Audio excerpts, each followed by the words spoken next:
Hello. I'm gonna do a tag video today. I have a lot of tags to catch up on, but there's two that I want to do before Halloween is over. But I'm gonna do the easier one first because I'm sick and having insomnia, so my brain is not braining. So, yeah. I'm gonna do the spooky, scary skeleton tag created by Nicole's Bookish Nook, and I was tagged by Bad is Rad too. And I really love that somebody made a tag out of spooky, scary skeletons. Okay, let's get into the questions. No more singing anymore. Okay.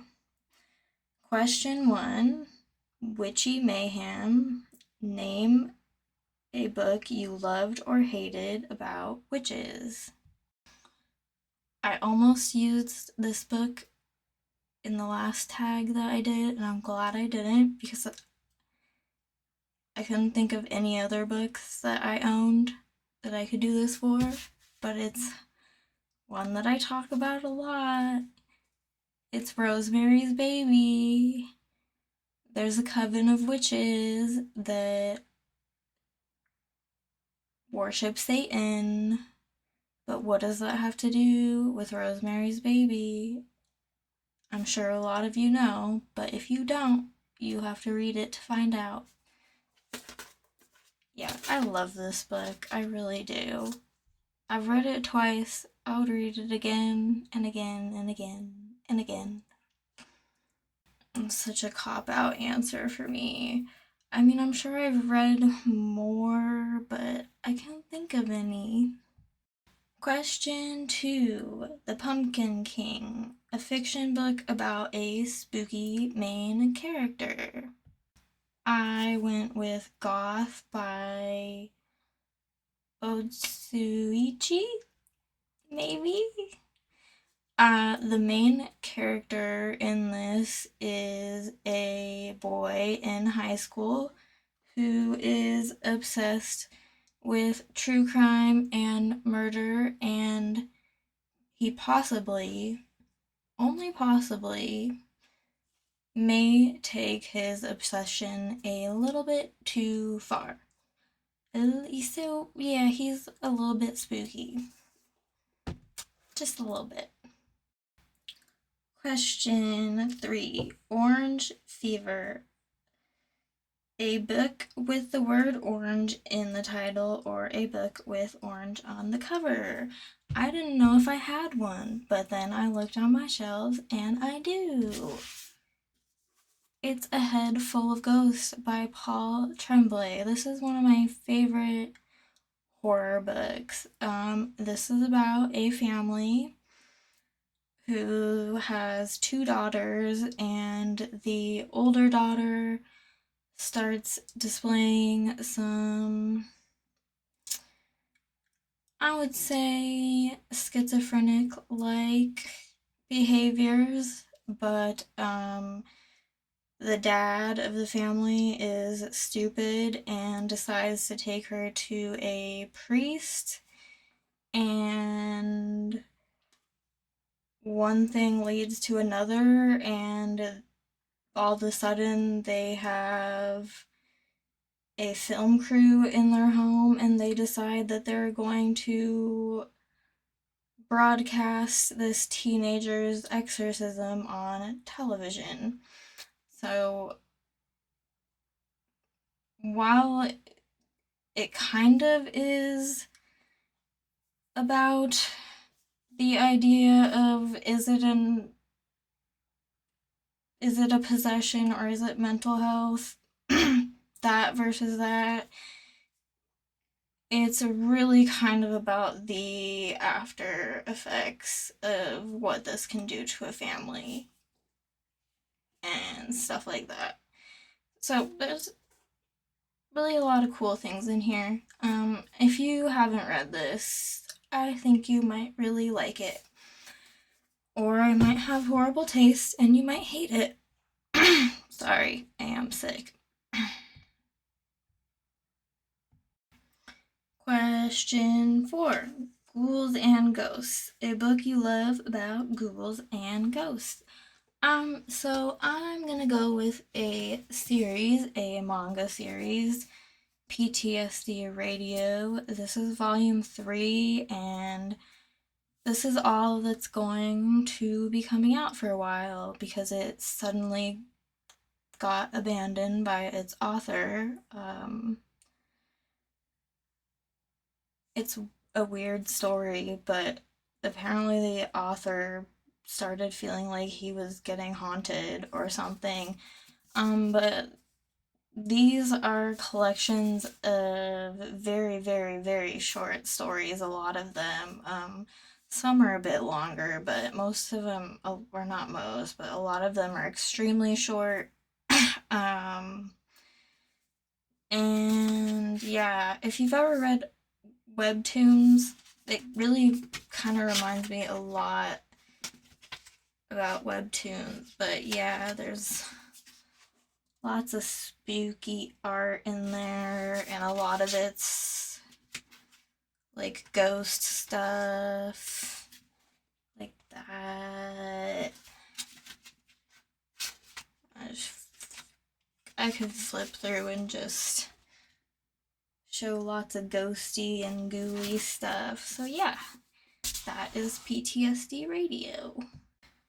Question 5. Horrible Horrors, your least favorite horror, thriller, or mystery book. Okay, I obviously don't have a copy of it because I hated it, but I've said it. I think I said it in the last tag I did.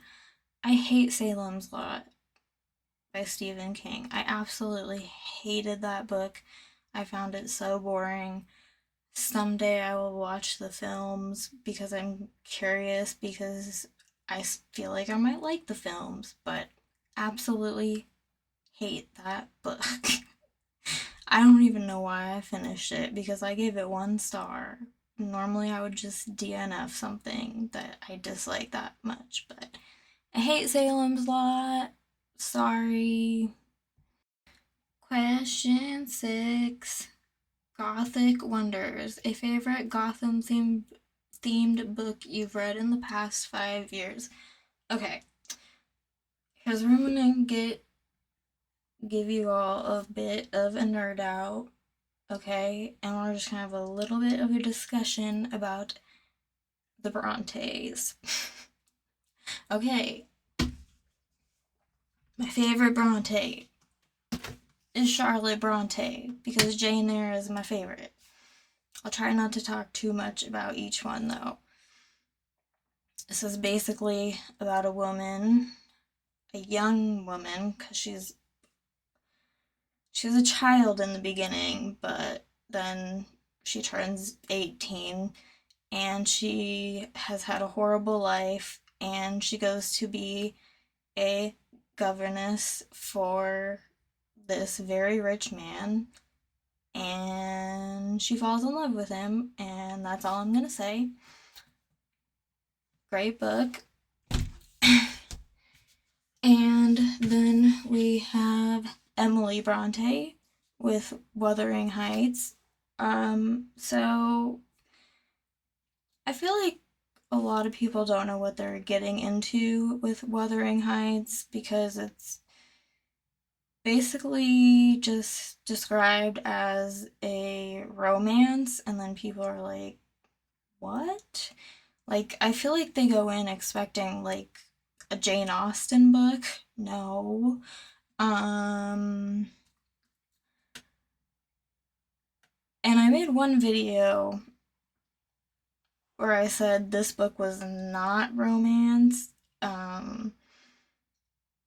But then my friend E.D. Lewis pointed out the ways that you could argue that it is a gothic romance. And I was like, yes, this could be a very deranged gothic romance. Some people who read it say it's a tragedy. In my mind, it's mostly a tale of revenge. So, yeah, keep all of that in mind if you want to read this. A gothic revenge, deranged romance tragedy.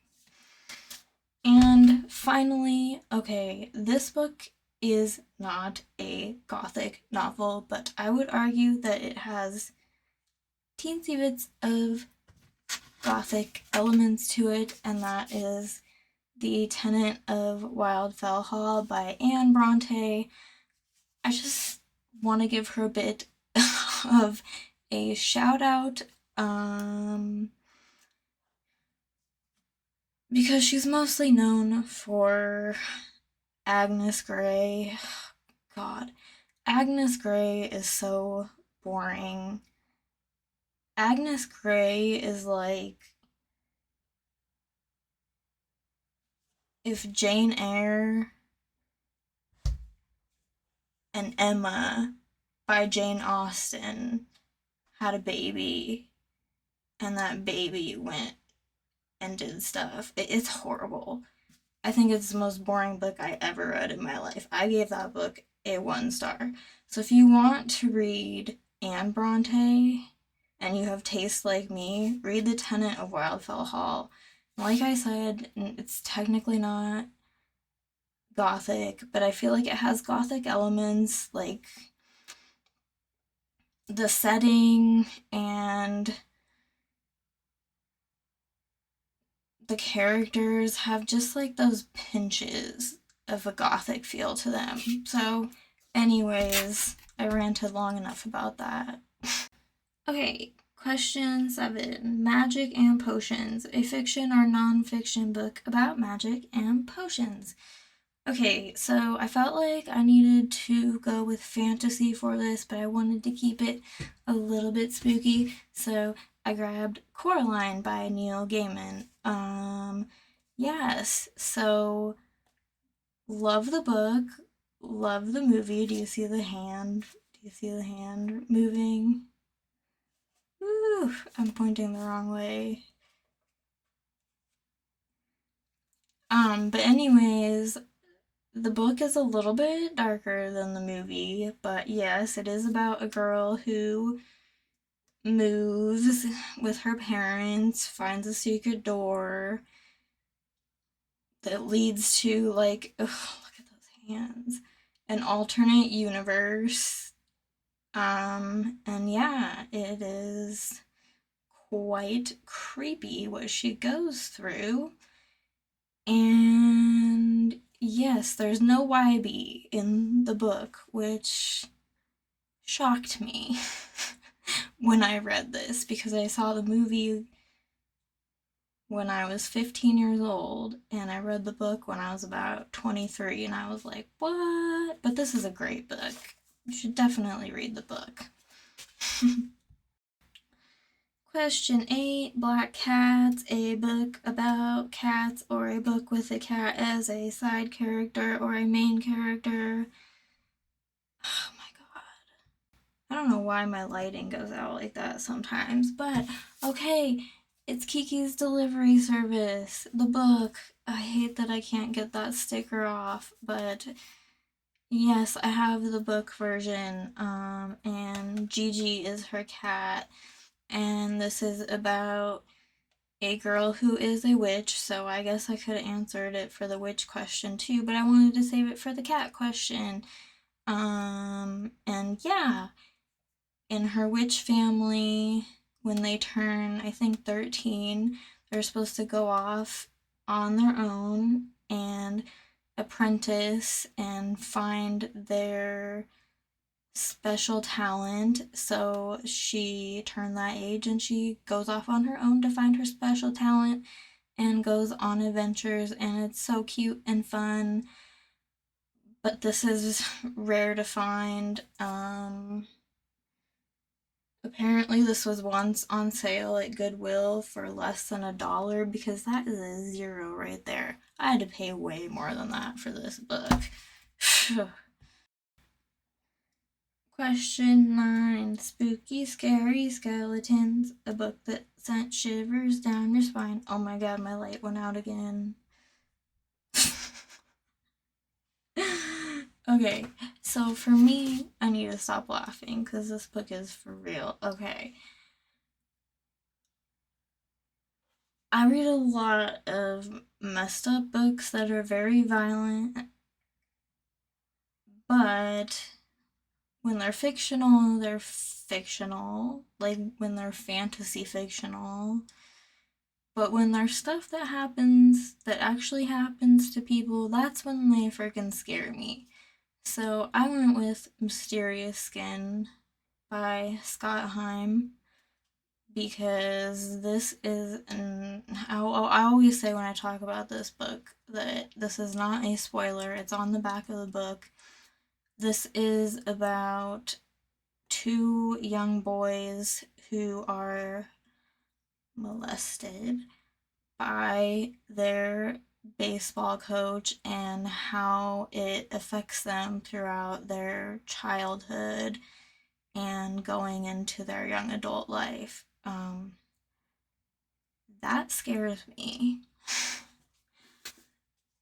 Okay, I just made this tag very dark and depressing, but yeah, and question 10 is to tag people, so I like to leave my tags open-ended and say that if you haven't been tagged yet and you want to do it, consider yourself tagged. So thank you, Bad, for tagging me, and thank you, Nicole, for creating this, and thank you, everybody, for watching, and I'll see you in the next one.